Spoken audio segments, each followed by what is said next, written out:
I'm from a little village in the south of Ireland.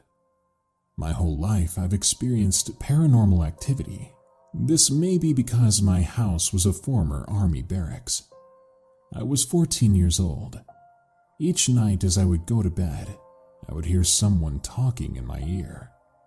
One night, I even began to feel someone rubbing my earlobe. I could feel a cold finger run down my ear. I remember lying in bed being forced down. I felt a presence holding me down.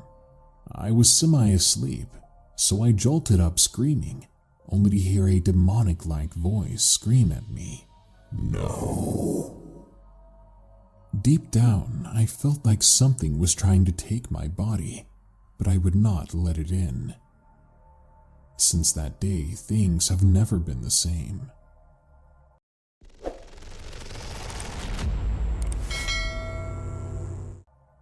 In this particular story, it began with the passing of a close friend of mine. I was much more distressed than usual because of this. Well, my partner at the time and I were watching a movie, Paranormal Activity, I believe.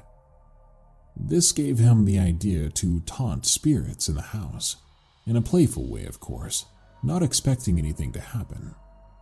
We eventually finished the movie. We were making our way to go to sleep. I think it was around 1 a.m. at the time, so it was pretty late. All of a sudden, the landline phone began to beep. We began to search for the phone, and eventually found it outside on the landing, which was odd, because we never used the phone out there, nor would we ever leave it out there like that. It was just lying there in the middle of the floor. This creeped me out pretty bad, especially after my partner told me that he hadn't done it. We put the phone back on the base, then headed to bed.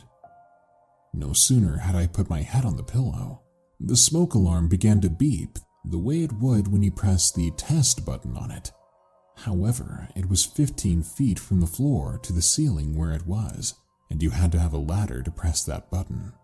At this point, the two of us were freaking out. After a while, with things being quiet again, we once more tried to go to sleep. Maybe, if anything, I told myself, it was just a spirit trying to say hello to us. Nothing negative. Now, beside our bed was a window and a blind. It's the type of blind that could be opened by a heavy cord.